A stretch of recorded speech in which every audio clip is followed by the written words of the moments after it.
자, 오늘의 말씀의 제목은 마지막 때와 나의 신앙입니다. 왜냐하면 그 7절에 나오죠. 만물의 마지막에 갖고 왔으니 그러므로 너희는 정신을 차리고 근신하여 기도하라고 베드로가 우리에게 말합니다. 방금 저와 여러분 우리가 읽은 본문의 말씀은 성령께서 사도 베드로를 통해서 마지막 때를 맞이하는 하나님의 자녀들이 가져야 할 신앙의 기본적인 태도를 말해주고 있습니다. 먼저 예수님께서 마태복음 24장에서 마지막 종말의 신앙에 대해서 말씀해 주신 부분을 조금 살펴보겠습니다. 이단과 거짓 선지자들이 말하고 가르치는 거짓 가르침에 주의하라고 말씀했습니다. 거짓 선생에 주의하라고 합니다. 거짓 표적, 거짓 이사, 거짓 기적을 조심하라고 했습니다. 마태복음 24장 5절에 뭐라고 되어 있습니까? 많은 사람이 내 이름으로 와서 이르되 나는 그리스도라 하여 뭐예요? 많은 사람을 미혹하리라. 와, 사람이 사람을 미혹합니다. 여러분, 미혹하려면 뭘 잘해도 말을 얼마나 잘하겠습니까? 여러분, 사기꾼들 뭐 어떻게 합니까? 말 얼마나 잘해요. 영적 똑같은 거죠. 미혹한다는 게 영적으로 얼마나 교묘하게 말하겠습니까? 에덴 동산에서 여러분 하와가 뱀에게 넘어갔어요. 뱀이 얼마나 묘하게 말합니까? 그러니까 우리가 분별력이 굉장히 중요하죠. 예수님이 많은 사람이 내 이름으로 와서 이르되 나는 그리스도라 하여 많은 사람을 미혹하리라. 그리고 마태복음 24장 24절에는 거짓 그리스도들과 거짓 선지자들이 일어나 큰 표적과 기사를 보여 뭡니까? 능력을 행한다는 거죠. 한마디로 할 수만 있으면 택하신 자들도 미혹하리라. 와, 마지막 때가 되면요 마귀가 어떻게든지 그리스도 안에서 택한 자도 미혹을 치기 위해서 여러 가지 많은 기적들을 행한다고 그럽니다. 마태복음 24장 36절 예수님이 말합니다. 그러나 그날과 그때는 아무도 모른다. 모르나니 하늘의 천사들도 아들 예수님도 모르고 오직 아버지만 아시느라. 할렐루야. 이게 아버지의 권한이야. 그러니까 우리가 성경을 통해서 이런 말세에 나타나는 현상을 보고 우리가 정말 말세가 다가왔다 얘기하지만 점점 그게 뭐 어느 나이다 없던 시다. 그거 굉장히 위험한 발상이니까 그렇게 할 필요가 없는 겁니다. 종말에 관해 예수님이 알려준 교훈 가운데는 택하신 자를 미혹하기 위해서 거짓이 진리인 것처럼 가장을 한다는 것입니다. 거짓 그리스도, 거짓 선지자들 모두가 다 사람입니다. 거짓에 대해는 마귀가 있음을 우리 그리스도인들은 반드시 알아야 합니다. 요한복음 8장 44절 굉장히 길지만 이 말씀 여러분 암송이 되는 것을 꼭 암송하십시오. 너희는 너희 아비 마귀에게서 났으니 예수님이 유대인들에게 얘기합니다. 너희 아비 마귀에게서 났으니 너희 아비의 욕심대로 너희도 행하고자 하느니라. 그는 처음부터 살인한 자예요. 진리가 그 속에 없으므로 진리에 서지 못합니다. 중요한 말씀 성경에 나와 있네요. 우리 안에 진리, 말씀이 없으면 말씀이 안 서요. 여러분 간단해요. 교회 아무리 오래 다녔어도 말씀이 여러분 안에 없으면 여러분은 말씀에 쓰지 못한 사람이에요. 서지 못하고 거짓을 말할 때마다 제 것으로 말하나니 이는 그가 거짓말쟁이여 거짓의 아비가 되었습니다. 여러분 예수님 아니고는 어떤 누가 이런 얘기를 하겠습니까? 거짓의 아비인 마귀는 사람들에게 거짓을 말하도록 합니다. 거짓된 사람을 통해서 나오는 하나님의 말씀에 주의해야 합니다. 거짓은 여러분 참으로 무섭습니다. 하나님의 말씀은 순전하고 깨끗합니다. 정직한 사람을 통해서 나오는 하나님의 말씀과 거짓된 사람을 통해서 나오는 하나님의 말씀은 다르다는 것입니다. 정직한 사람을 통해서 나오는 하나님의 말씀은 기록된 말씀 그대로 나옵니다. 그러나 정직하지 못한 사람을 통해서 나오는 하나님의 말씀은 해석 자체가 좀 달라집니다. 이단에 속한 사람들이 이런 범주에 속합니다. 자, 본문을 보시면 만물이 마지막에 가까웠으니로 시작이 됩니다. 우리 각 사람의 인생에도 이 땅에서 삶을 마치는 마지막이 있듯이 하나님께서 창조하신 모든 만물에도 마지막이 있음을 말해주고 있습니다. 만물의 마지막은 이 세상에 여러분 종말을 말합니다. 더 이상 악의 세력인 사단이 지배할 수 있는 끝이 온다는 겁니다. 하나님의 심판이 가까워지고 있다는 것입니다. 하나님이 하나님을 미워하여 따르지 않는 악의 세력에 대해서 초계같이 불살라 버리겠다라고 말합니다. 하나님의 심판이 가까워지고 있다는 말은 악의 세력이 거세게 한가하고 있다는 말과 같습니다. 마지막으로 갈수록 악의 세력은 여러분 약해지는 게 아니라 뭐죠? 강해집니다. 이 악으로부터 저와 여러분 우리 자신의 믿음을 지키기 위해서 베드로는 5가지의 신앙의 태도를 오늘 본문을 통해서 알려주고 있습니다. 우리는 베드로가 말하는 신앙의 태도를 잘 듣고 그대로 따라가야 합니다. 자, 첫째는 뭐냐면 정신을 차리고 근신하여 기도하라. 첫째는 알죠? 정신 좀 차려. 근신해. 근신은 뭐니까 자기 자녀 절제 좀 해. 그리고 기도하라는 겁니다. 두 번째 뭐니까 열심히 뜨겁게 서로 사랑하라. 서로 뜨겁게 사랑하는 거죠. 그게 8절에 있고, 그 다음에 세 번째는 뭐예요? 서로 좀 대접하라. 9절에 나와 있습니다. 서로 대접하라. 네 번째는 은사대로. 은사는 하나님이 주신 거예요. 예수님이 주신 거예요. 그냥 선물이에요. 은사대로 서로 뭐예요? 봉사하라는 겁니다. 다섯째 뭡니까? 맨 마지막에 말에 조심하라는 겁니다. 말. 얼마나 중요합니까? 11절에 말에 조심하라는 겁니다. 악으로부터 우리 자신의 믿음을 지키기 위해서 첫째 뭐죠? 정신을 차리고 근신하여 기도하여야 합니다.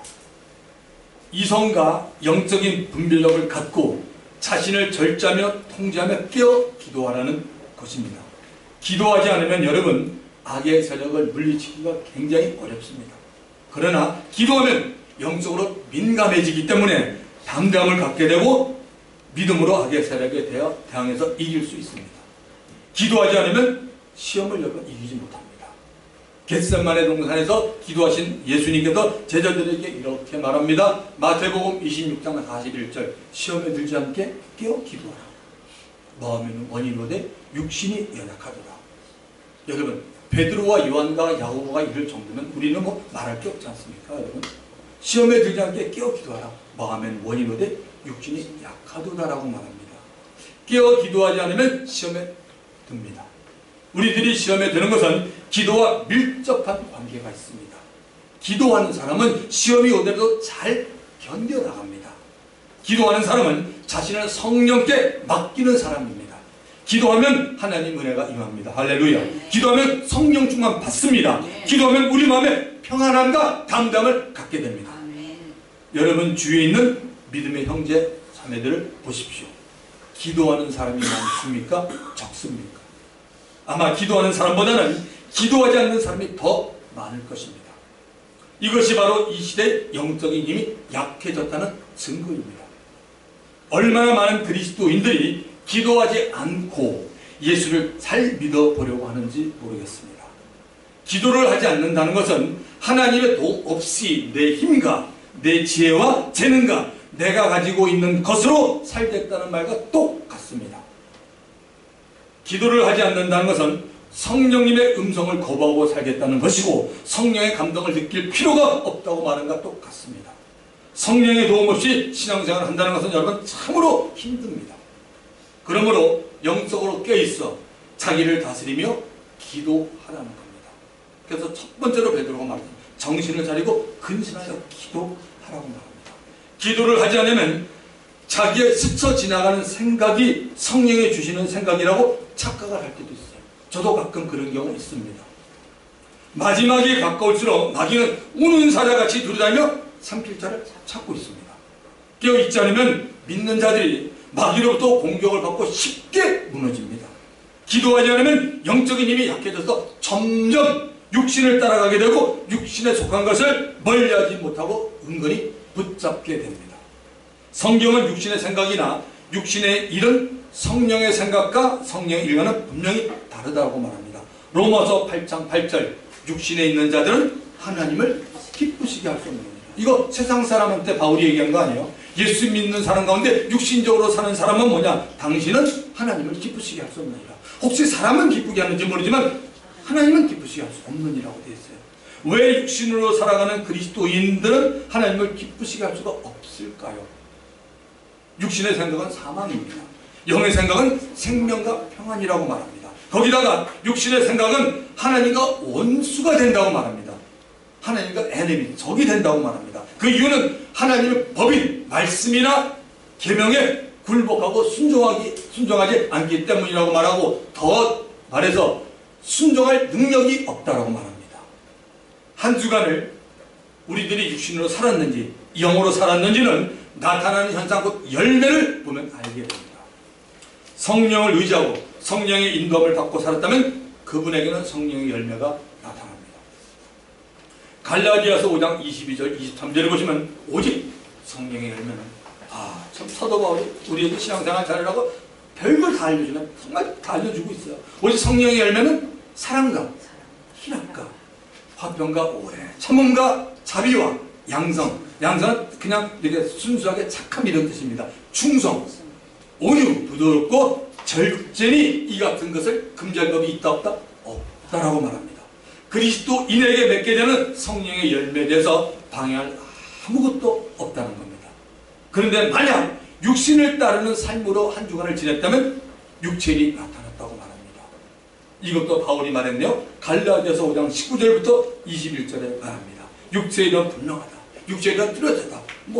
분명하다 그럽니다. 곧 음행과 더러운 것과 호색과 우상 숭배와 주술과 원수 맺는 것과 분쟁과 시기와 분쟁과 당짓는 것과 분열함과 이단과 투기와 술 취함과 방탕함과 또 그와 같은 것들이라. 전에 나간 너희에게 경계한 것 같이 이런 일을 하는 자들은 하나님의 나라를 유혹으로 받지 못한다라고 말합니다. 예수님은 기도에 대해서 무척 강조를 하셨고 본인이 기도에 대해 손수본을 보여주었습니다. 그래서 우리들이 이 세상에 속한 육신의 정욕과 안목의 정욕과 이상의 사랑에 지배를 받지 않으려면 매일 기도 시간을 충분히 갖고 기도해야 합니다. 아멘. 네. 기도할 때 환경을 이길 수 있습니다. 기도할 때 고난을 이깁니다. 기도할 때 자신을 하나님 앞에 바르게 볼 수 있습니다. 기도할 때 하나님의 능력을 경험하게 됩니다. 기도할 때 중요한 사실은 우리들의 기도를 들으시고 응답하시는 하나님 아버지에 대해서 내가 알고 있어야 합니다. 무턱대고 내 편에서 내가 원하는 대로 기도를 하면 성경이 말하고 있지 않는 자기의 하나님을 만들게 되기 때문에 조심해야 됩니다. 호세아 선지자는 이런 말도 했죠. 내 백성이 지식이 없어서 망한다 라고 말합니다. 하나님을 아는 지식을 가지고 있어야 합니다. 베드로도 바울도 하나님을 아는 지식에 대해서 강조를 했습니다. 어느 정도로 강조를 했는지 우리 한번 찾아볼까요? 그리스도 예수를 아는 지식에 대해서 바울이 이렇게 말합니다. 빌립보서 3장 7절과 8절에 보면 그러나 무엇이든지 내게 유익하던 것을 내가 그리스도를 위하여 다 해로 여길 뿐더러 또한 모든 것을 해로 여기면 내 주 그리스도 예수를 아는 지식이 가장 가장 고상하기 때문이다. 와, 너무 멋있는 말씀 아니야? 내 주 예수 그리스도 아는 지식이 가장 고상하다. 세상에 어떤 것도 이것보다 고상은 없다라고 분명히 말합니다. 내가 그를 위하여 모든 것을 잃어버리고 배설물로 여기면 정말 제일 지저분한 내가 배설물 여김을 받았다 해도 여김을 얻었다 해도 그리스도를 얻고 그 안에서 발견되게 합니다. 빌립보서 3장 9절. 이런 얘기죠. 바울은 자기가 소유하고 있는 모든 것을 잃어버려도 또는 자기가 소유한 모든 것, 재물이나 학문을 다 배설물 정도밖에 여기지 않겠다라고 말합니다. 그 이유가 있습니다. 그 이유는 뭐냐? 그리스도를 얻었고 마지막에 바울의 삶을 결산할 때 바울은 그리스도 안에 속했던 자임을 드러내기 위해서입니다. 아멘. 너무 귀한 말씀 아니야? 맨 마지막에 다 인생이 다 끝나고 난 다음에 하나님 볼 때 아무개야 너는 그리스도 안에 속한 자로 살았구나. 이 말 듣고 싶다는 거예요. 바울이 여러분 굉장히 중요한 얘기 아닙니까? 그리스도 안에 속한 자는 뭡니까? 분명히 가치관이 달랐다는 얘기입니다. 어느 시대 살면서 이건 우리가 성경에 분명히 말하고 있는 사실입니다. 자, 그리스도 예수를 아는 지식에서 베드로는 이렇게 말합니다. 베드로후서 3장 18절 맨 끝부분에 말했어요. 베드로후서 맨 끝에 오직 우리 주 곧 구주 예수 그리스도의 은혜와 그를 아는 지식에서 자라가라. 영광이 이제와 영원날까지 그에게 있을지어다. 베드로가 그의 편지 마지막에 모든 그리스도인들에게 예수 그리스도를 아는 지식에서 자라가라고 합니다. 예수 믿는 자에게는 예수 그리스도를 아는 것이 가장 중요하다고 그는 보았기 때문입니다. 그러므로 우리는 기도를 하면서도 내가 지금 하고 있는 기도가 하나님의 선하시고 기뻐하시고 온전한 뜻에 맞게 기도하고 있는지 살펴보아야 합니다. 몇 가지만 예를 들어 보겠습니다. 여러분 잘 아시는 살전 5장 17절 아죠? 쉬지 말고 기도하라. 쉬지 말고 기도하는 것은 그리스도 예수 안에서 너희를 향하신 하나님의 뜻입니다. 자, 에베소서 6장 18절 19절에 보면 모든 기도와 간구를 하되 항상 성령 안에서 기도하고 이를 위하여 깨어 구하기를 항상 힘쓰며 여러 성도를 위하여 구하고. 여러분, 여러 각자가 우리 교회 안에 있는 성도를 위하여 구하고, 또 바울은 나를 위하여 구할 것은, 주의 종을 위하여 구할 것은 내게 말씀을 주사 나로 입을 벌려 복음의 비밀을 담대히 알리게 하옵소서 할 것이니. 얼마나 정확히 이렇게 기도까지 해라고 알려줬지 않습니까?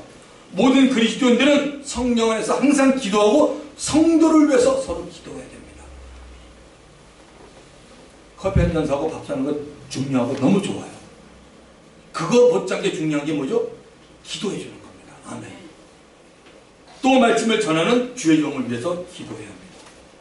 자, 또 이런 말씀이 있죠. 마태복음 6장 33절 너무나 잘 아시죠? 그런즉 너희는 먼저 그의 나라와 그 의를 구하라. 그리하면 이 모든 것을 너에게 더하시리라. 우리 그리스도인들은 먼저 할 것이 있어 없어? 있습니다. 예수님이 있다 했잖아요. 먼저 할 것이 있다. 하나님 나라를 구하고 하나님의 의, 곧 하나님의 방법을 구합니다. 하나님 나라가 이 땅에 임하기를 구하는 것은 전도와 성령의 능력으로 일하는 것입니다. 아멘. 내 방법과 내 지혜로 사는 것이 아니고 하나님의 방법과 뜻으로 사는 것이 의를 구하는 것입니다. 하나님의 나라와 의를 먼저 구하고 살면 하나님이 그 사람에게 먹을 것, 입을 것을 책임져 주신다는 겁니다. 여러분 잘 아세요. 하나님이 그 사람을 인간들이 생각하던 재벌을 만든다는 게 아니라 책임져 주신다는 겁니다. 저도 그런 부류에 속해요. 제가 가진 거 없어요. 하나님 책임지시더라고요. 정말. 저는 뭐 아들도 의지하는 사람 아니에요. 저 와이프도 의지하는 사람 아니에요. 정말입니다, 여러분.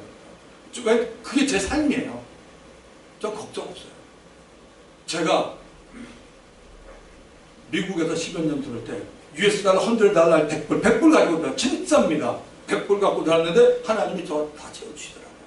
뭐 아무도 없었잖아요. 뭐 누가 있어요. 하나님 방법 하시는 거예요. 그게 믿음입니다. 네. 그리스도인들은 이왕이면 약속의 말씀을 붙잡고 믿음으로 하나님에게 기도해야 됩니다. 이왕이면 어떻게요? 약속의 말씀을 붙잡고 기도해야 돼요. 그래서 가끔 제가 그러죠. 암송하십시오. 암송하십시오. 성경 말씀 다 암송시킨 게 아니라 뭡니까? 정말 중요한 부분입니다. 두려워할 때는 두려워하지 말라는 것에서 암송하시고, 여러분 또 우리 거 자랑하지 말라고 얘기하시고, 선한 것이 뭐냐 그런 부분에 대해서 말하잖아요. 그리스도인은 이왕이면 하나님의 약속의 말씀을 붙잡고 믿음으로 하나님에게 기도해야 합니다. 항상 마음에 담대함을 갖고 있어야 됩니다. 담대하지 않으면 마귀에게 집니다. 담대하지 않으면 세상 유혹에 쉽게 넘어갑니다. 마음에 담대함이 없으면 문제를 만나게 되면 곧 찾아오는 게 불안, 염려입니다. 불안해지면 우리 마음의 평안이 바로 사라집니다. 불안하다는 것은 내가 주님을 신뢰하지 못한다는 겁니다. 나에게 일어나고 있는 일이 하나님보다 더 크게 보일 때 불안해지기 시작합니다. 다시 한번 말씀드릴게요. 저와 여러분에게 일어나는 어떤 일이 하나님보다 더 크게 보일 때 모든 사람에게 불안이 옵니다.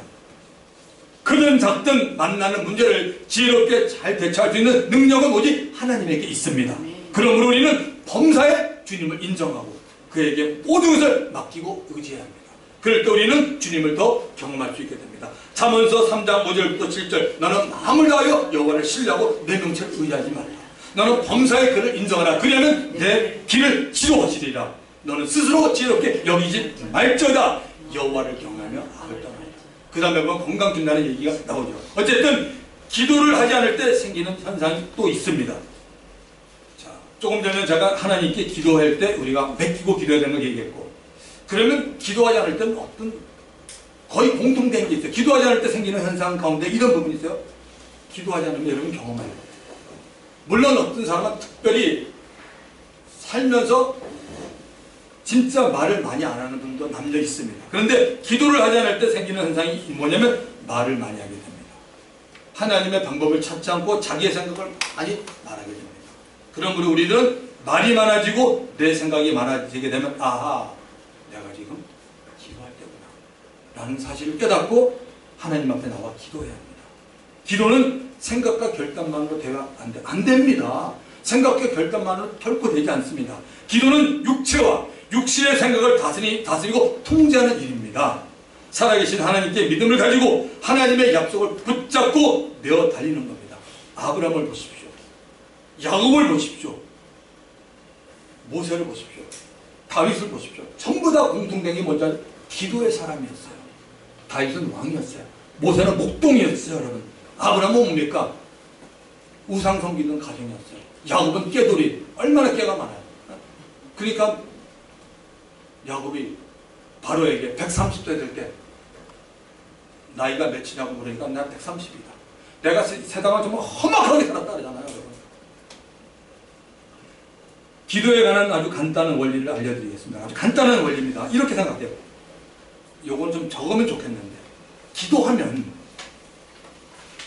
여러분은 영적인 힘을 얻습니다. 간단해요. 기도하면 영적인 힘을 얻고 하나님의 능력이 나타납니다. 아멘.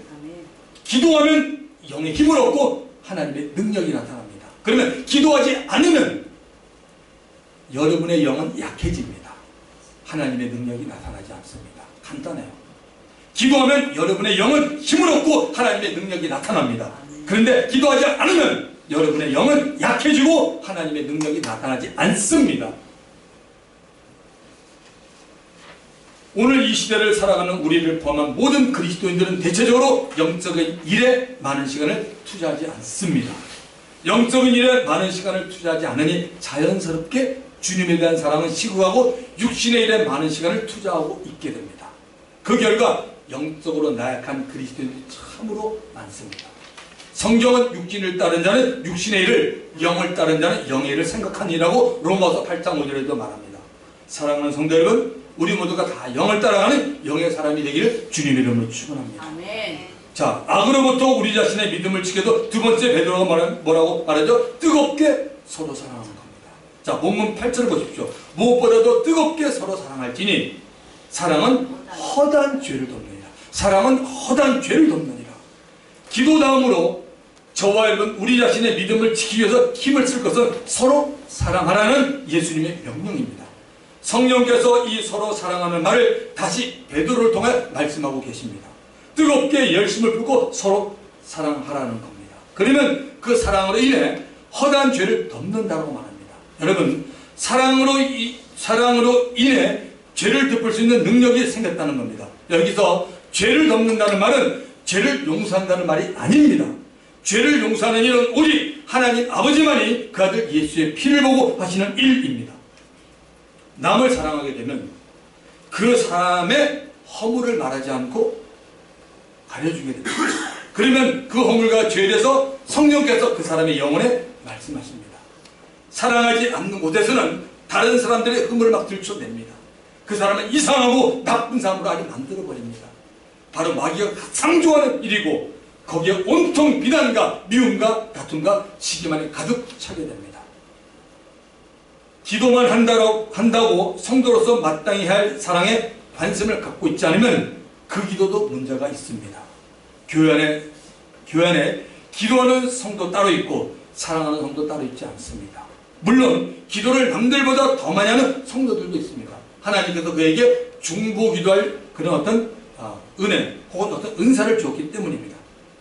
그래서 기도 많이 하는 사람은 이렇게 생각해야 돼요. 하나님이 그 교회에 심어놓은 중보 기도자라고 생각하면 딱 맞습니다. 예수님이 제자들에게 제자가 되는 길을 두 가지로 보여줬습니다. 요한복음 8장 31절에 이렇게 말하죠. 너희가 내 말에 거하면 참으로 내 제자가 되고, 그리고 요한복음 13장 35절에서는 너희가 서로 사랑하면 이로써 모든 사람이 너희가 내 제자인 줄 알리라 했습니다. 저와 여러분, 우리가 예수님의 말씀한 대로 살면 예수님의 제자가 됩니다. 우리가 서로 사랑하면 모든 사람들이 예수님의 제자인 것을 알게 됩니다. 주님이 말씀하신 뜻은 이런 겁니다. 그리스도인들이 말씀으로 산다는 말은 서로 사랑하고 산다는 말입니다. 서로 사랑하지 않는데 여러분 말씀으로 산다고요? 아마 주님 앞에 가보세요. 그분 진짜 욕 되게 많이 먹을 거예요. 너 누구 때문에 신앙생활 했니? 하나님이 우리를 사랑하지 않으면 아들을 왜 십자가 못 박아요? 가끔 보면 그런 분들이 있어요. 어느 교회라고 보면. 영적 열심을 하는데 저는 그게 아니라 진짜 그분 그 자존심이 자아 깨져야 돼요. 그거 아니에요. 정말 우리가요 말씀하면 겸손해지면 눈물로 어떻게 형제를 사랑하지 않겠습니까, 여러분? 그게 우리 그리스도인들이 주님이 원하는 그리스도인들의 모습이에요. 예수님은 자신이 요한복음 13장에서 제자들 앞에서 섬김과 사랑을 직접 보여줬습니다. 허리에 수건을 두르시고 제자들의 발을 씻겨주었습니다. 남을 사랑하고 섬기기 위해서 뭡니까? 허리를 숙여야 함을 보여주었습니다. 행동으로 나타내 보이지 않는 것은 진정한 사랑이 아닙니다. 요한일서 3장 18절에 이렇게 말하죠. 자녀들아, 우리가 말과 혀로만 사랑하지 말고 행함과 진실함으로 하자. 2000년 전이나 지금 똑같죠. 이런 사람들이 있잖아요. 말과 혀로만 사랑해요. 행함과 진실함이 없으면 안 됩니다. 과거에도 지금처럼 말과 혀로만 사랑하는 사람이 있다는 겁니다. 그야말로 아무런 수고와 희생이 없는 사람입니다. 사랑한다는 것은 말로만 되는 것이 아닙니다.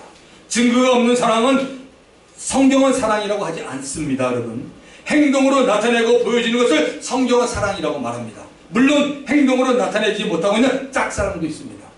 서로가 사랑하는 것이 하나님의 사랑입니다. 하나님께서 먼저 인생의 사도에서 자신의 사랑을 이렇게 보여줬죠. 유명한 로마서 5장 8절 암송하시죠. 우리가 아직 죄인 됐을 때 그리스도께서 우리를 위해 죽으심으로 하나님께서 우리에 대한 자기 사랑을 확증하셨느니라. 여기 십자가는 하나님의 사랑이 확정된 것입니다. 아멘. 하나님 아버지는 독생자 예수 그리스도를 십자가에 매달아 피 흘려 죽도록 했습니다. 인생을 사랑하기에 영원한 멸망으로부터 건져내어 영원한 사랑을, 영원한 생명을 주기 위해서입니다. 그리스도인 가운데 하나님의 말씀을 믿고 따르지 않고 있는 자들은 사랑을 하지 못하므로 말이라도 사랑한다고 하는 것이 아닐까라는 생각이 조심스럽게 듭니다. 자, 세 번째는 뭐라고 되어 있어요? 악으로부터 우리 자신의 믿음을 지키기 위해서 서로 대접하라는 겁니다. 대접하라는 겁니다. 신앙생활에서 여러분 왜 대접이 중요합니까? 신앙생활 나 혼자 하는 것이 아닙니다.